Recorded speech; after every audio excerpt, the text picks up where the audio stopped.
Everything's coming up to Timberwolves. Yeah, in the zone. Simple dedication to the team when you're in the know. To Timberwolves. Yeah, in the soul. Lifting all the positivity for the Wolves to grow. So, where we going from here, man? We listen week to week to get the clearest to clear. Recaps, got that. Sound cap, got that. Team ads, got that. So tell me what they do not have, huh? How dare you? Foolish question to ask, but I don't mean to go brag. But boy, they got all the stats, and they could go all the way back from KG to Zerbiak. And all I'm saying is that the cast a one-stop shot for my Timberwolves. Timberwolves. Ain't a thing falling, everything's coming up. Timberwolves. Timberwolves. Falling from the autumn, ain't nobody gonna stop him. It's the Timberwolves. Timberwolves. Phonies, you can spot them, they the sheep under their clothes. Timberwolves. Timberwolves. Talk a lot about them, y'all don't really know. Let's go. Welcome in to another Everything's Coming Up Timberwolves podcast. My name is Gabe Anderson, and I'm joined as always by Chris Emerson. Chris, how we doing? We're doing well. I mean, we're 1-1. Okay, we're home court. Right. All right. Right, absolutely. Yeah, and I think it's important for Wolves fans not to freak out. I mean, that's why they play 7 games, right? Like that's why. Yep. We've got a best of 5 series, and we've got home court advantage right now. That's true. Absolutely. So let's get right into it. In your opinion, let's talk about game 2 a little bit, and then we'll jump into game 3. What in your opinion, what was the ultimate thing that went wrong? Like what was the main thing in your mind? And there's a lot of things, but just start with something. What do you got? I mean, it was a little bit of a perfect storm, it seemed like. What I think kind of maybe happened is the Timberwolves thought that they had it all figured out. They thought that maybe we were going to run through these guys, just do what we do. We're too good for them individually. They can't guard us, kind of thing. Because we came out with, kind of hero ball mentality. Didn't really have the ball movement. Then the game got slowed down with all the fouls. So like we're a flow offense. We work on transition, we work on motion, and there's 25 fouls in the first quarter or whatever it was, like something ridiculous. That kills the flow. And if we're a team that lives on flow, it just slows everything down and makes it ugly. So, I think maybe we were, came out with the same game plan because we won game 1 and just tried to push that same game plan. And the Grizzlies, since they lost, they switched up their system, and their switch up was better than ours. Absolutely. Yeah, I would agree. I felt like in game 2, just particularly not necessarily Ja, but I feel like a lot of some of their role players were just making clutch shots. Like particularly, I feel like one of the keys in that game was Jaren Jackson Jr. Now he's not necessarily the best 3-point shooter in the world, but I mean he went 4 for 7 from behind the 3-point land, and it felt like every time the Wolves were starting to kind of creep back into that game, it would be him or someone else would hit a clutch 3, and then it's like, oh, okay, well, we got to climb a little bit higher. So I don't know. Jaren Jackson Jr. definitely had a big game, and for him, I mean, unlike the game before, he stayed out of foul trouble as well. So that was a big thing for him. Let's talk about this. So Jared Vanderbilt. In fact, I'm looking at the game stats here. Only played 9 minutes. Did you like what Coach Finch did by not playing him? Maybe with some of the matchups, or what do you think about that? Well, I don't remember if we touched on it or not last podcast. I know it was on my mind, and I've been talking, online with some people about it. So D'Lo mentioned this and I've mentioned on here what D'Lo said. It was he about his defense. He said in the playoffs we come, everyone hunts the weakest defender. Like they find your weakness and they attack it. And that's what Beasley said, why he's picking up his defense. He doesn't want to be the guy that's picked on every time. Whoever the weakest defender on, they'll bring them to the top, run them in a pick and roll, so their star is on that guy. It's the same thing on defense when they for a big down low. When they see a guy like Vanderbilt and they know that he gives no reason to be out there offensively. For some reason, he doesn't have the ability to even be like in the dunker spot, like when guys drive to like drop it off for him for an easy dunk or easy layup or a lob. He never is really effective there. He can't shoot, so it's getting to the point where they'll put Jaren Jackson Jr. on him, and Jaren Jackson Jr. will just pretty much stand in the paint. Like he'll step out, every once in a while so he doesn't get a 3-second, but he's pretty much playing center field. And that stops almost all of our drives by Cat or by Edwards or by D'Lo, I guess, in theory. So he can't be out there. I mean, he just can't, without having any sort of jump shot. He's become unplayable, and that's troublesome when you're going up against the number one rebounding team when he's by far our best rebounder. So now, what it's really showing to me is just the fact that this roster is still not a complete roster. And we've known this, for 2 years now, that power forward's been a huge issue. Jared Vanderbilt's been a Band-Aid that's been a magical Band-Aid for us. But in reality, we don't have any size and we don't have any physicality. So when we take him out and we add, a string bean who is really a small forward at power forward with McDaniels, I mean, he's not a rebounder. Like if the rebound comes to him, he'll grab it, but he's not putting in the work. So, it's tough. It's going to be a tough thing. If he's not on the court, we're going to have to play really small and hope that Karl Anthony Towns stays out of foul trouble, which is a very big hope. Right. Absolutely. Yeah, I would agree. Just looking at the stats from the game, they out offensive rebound us. They had 10 more offensive rebounds than us, 14-4. Total rebounds, they out rebounded us by 8. And tack on that a game you shoot 39%. You're not going to lose. You're not going to win a lot of those games in particular. And speaking about that field goal percentage, I mean, part of the thing is everybody played bad.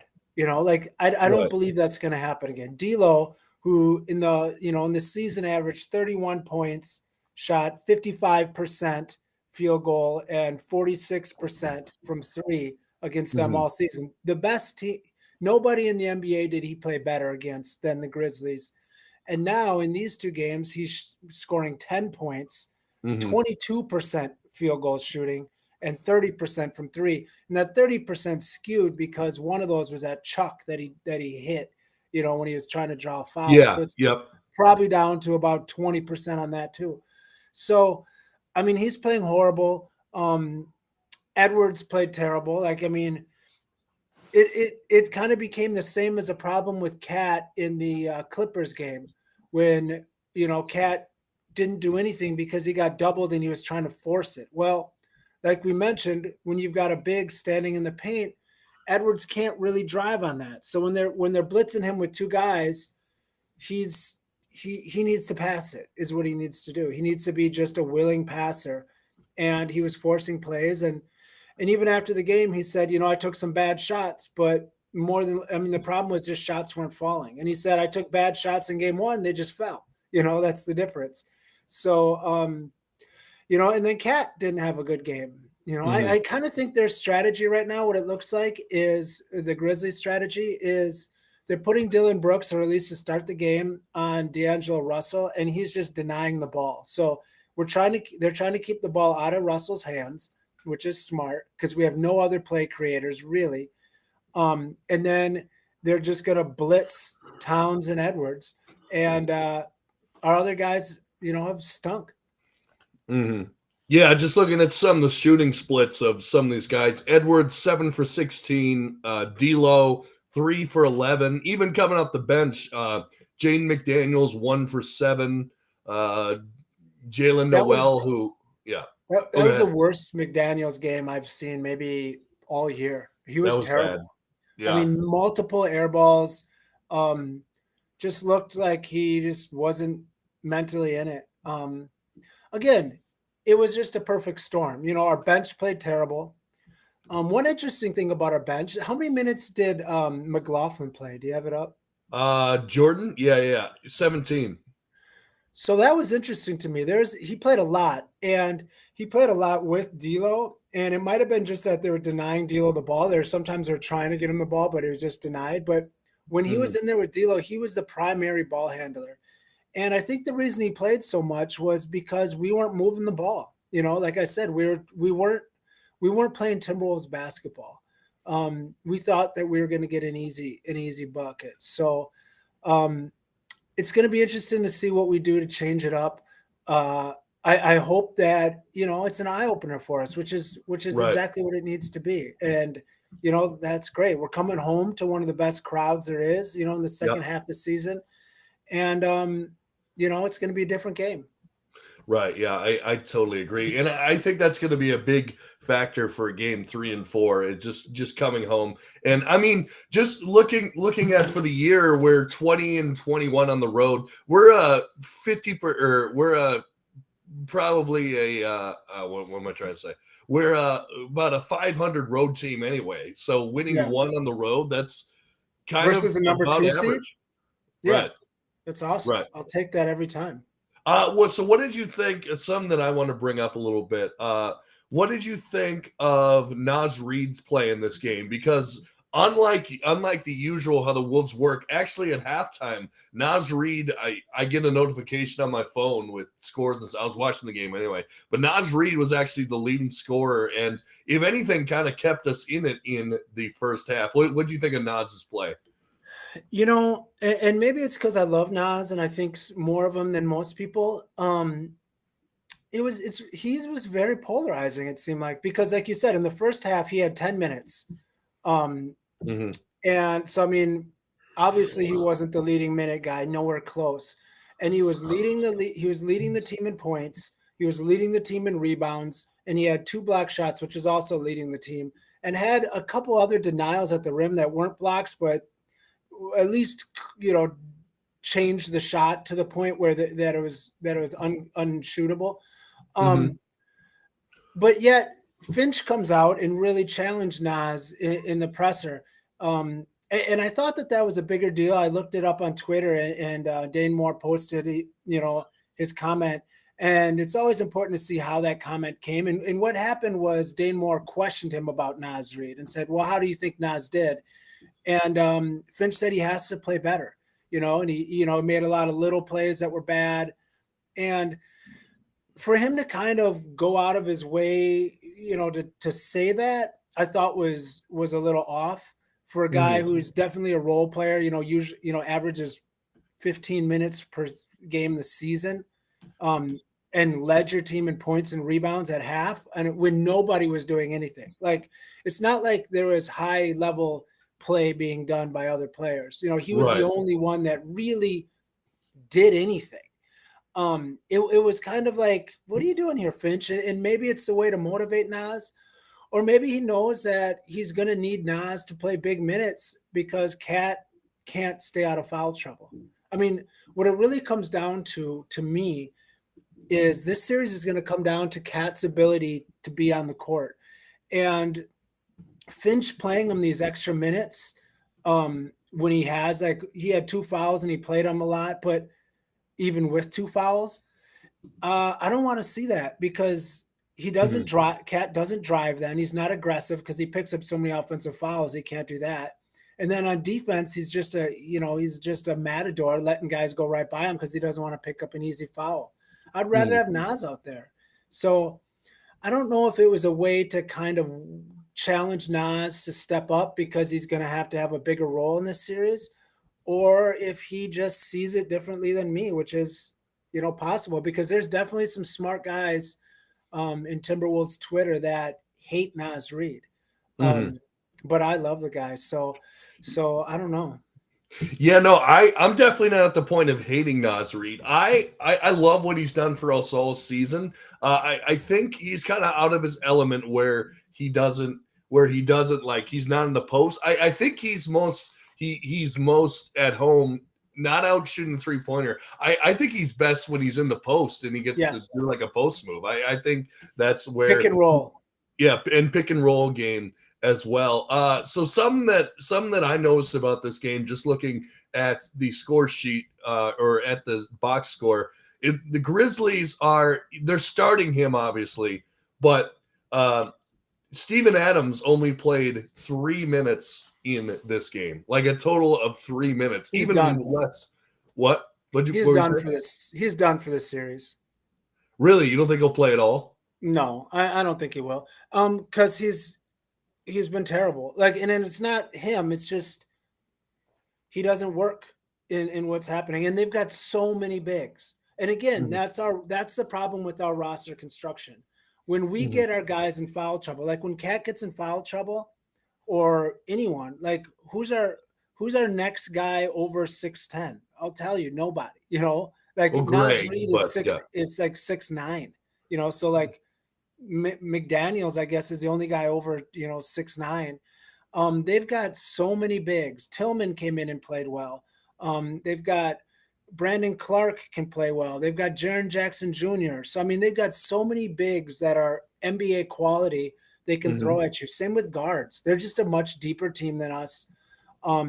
So when you have a game like last game, when the refs are just blowing whistles on everybody, the team with more depth is definitely got an advantage. So, yeah, I mean, I don't know. I mean, I think Adams is gone, and I think you're going to see a lot more Brandon Clark and Jaren Jackson Jr. as their bigs, or maybe even slow-mo Anderson. I think he might start with Jaren Jackson Jr.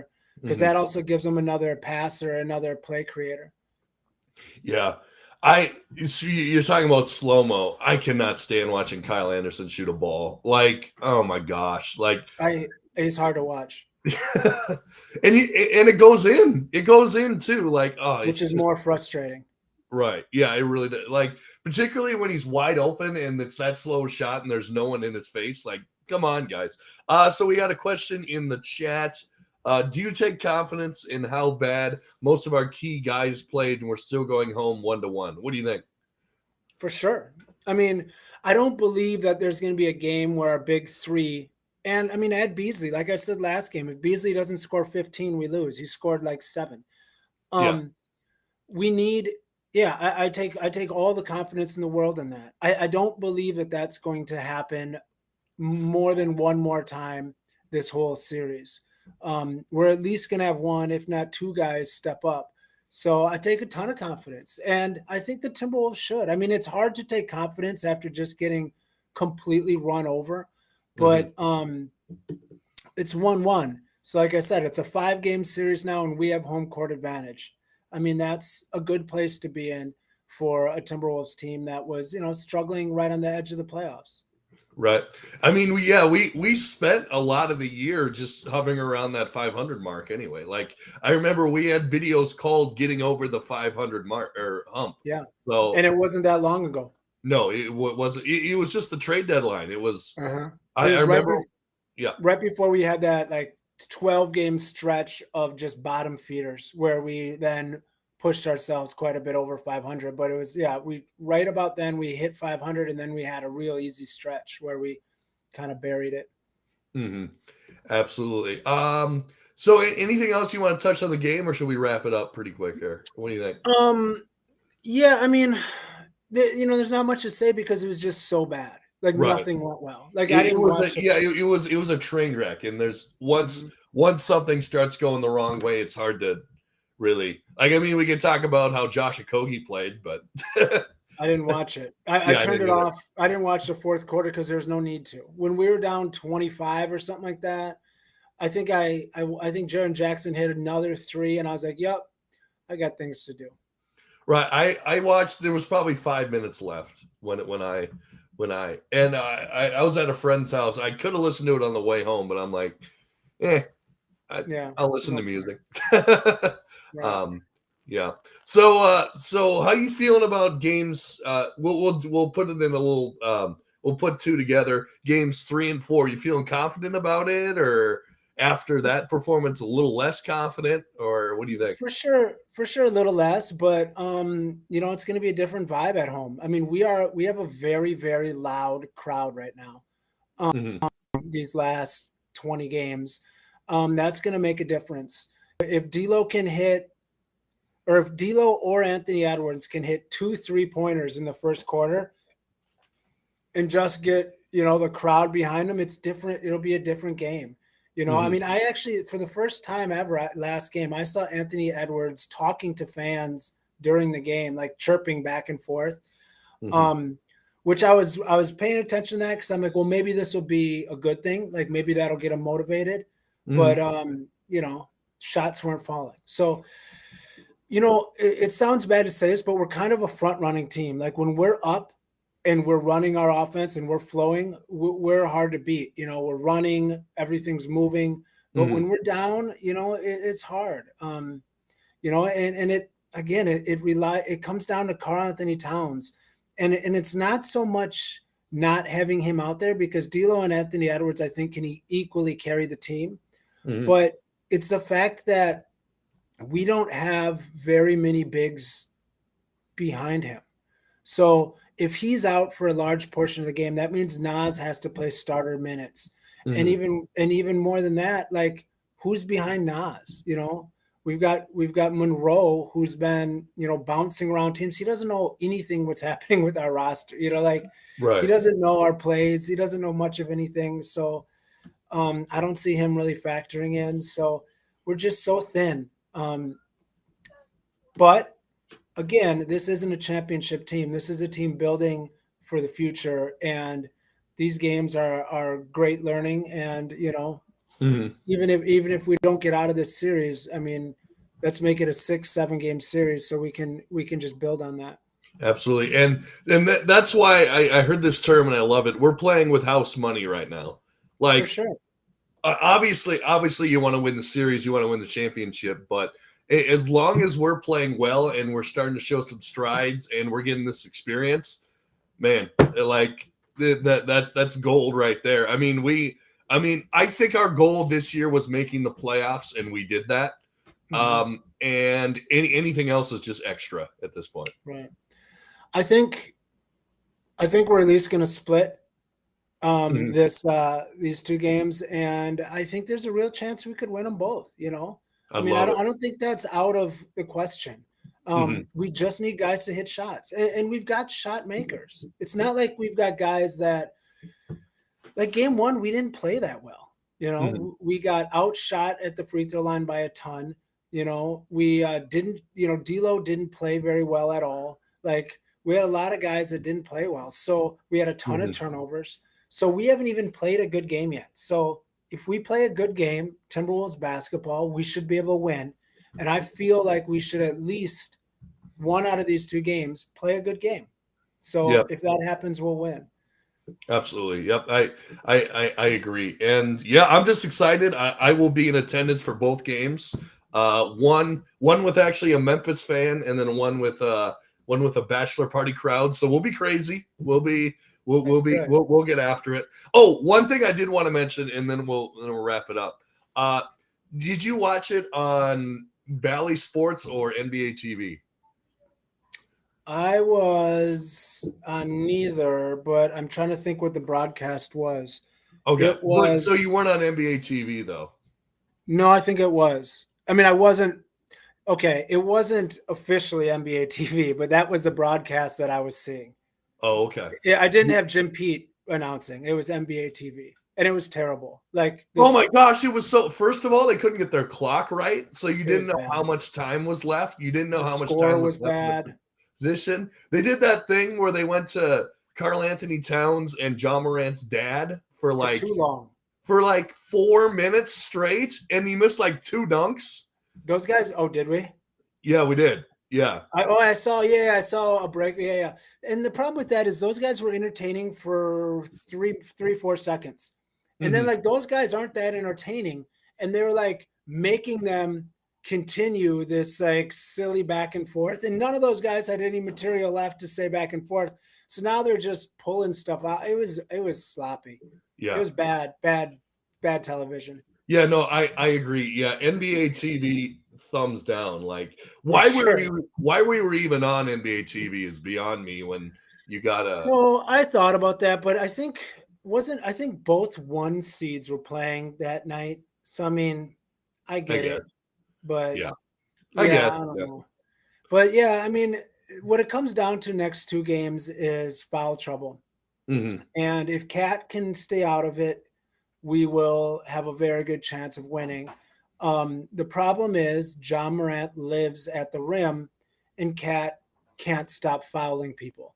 So Hmm. those two things don't work well together. So I don't know how I don't know how it's going to work, but if he can somehow stay out of foul trouble, um, give Ja all of those buckets. Like just stand there straight up and make him make it. He'll make it. That's fine. I'd rather have him make it than you get a foul and him get free throws. And that's Right. the Yeah, I other agree. option.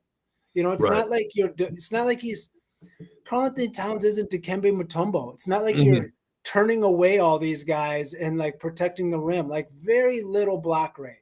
So Hmm. just stay on the court, man. Hmm. Um, and all the bonehead stuff, like sometimes he seems like one of the dumbest basketball players. Like with that Hmm. kick out was idiotic. Trying to draw a charge on the perimeter as a center when you've got 4 fouls already, dude. Like, what are you thinking? Like, what's your idea behind that? Like Hmm. just it's really poor basketball IQ. So we got to get rid of that. Anthony Edwards has to move the ball when they pressure him, and D'Lo has to hit shots. D'Lo and Beasley. Hmm. I I'll would say it agree. again. Here's my things for this game. Beasley Yep. 15 points again.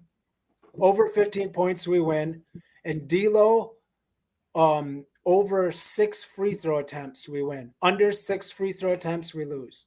There you go. We'll have to see how that comes into fruition. This is the Everything's Coming Up Timberwolves podcast. Chris, thanks so much for joining us or being No here as problem. always. No problem. This is the Everything's Coming Up Timberwolves podcast. Make sure to like, share, and subscribe. Hit the bell on YouTube and tell a friend. And make sure to follow us on Spotify so you never miss an episode. And as always, go Wolves. Let's do it at the crib, I guess is That's A1 right. like to say.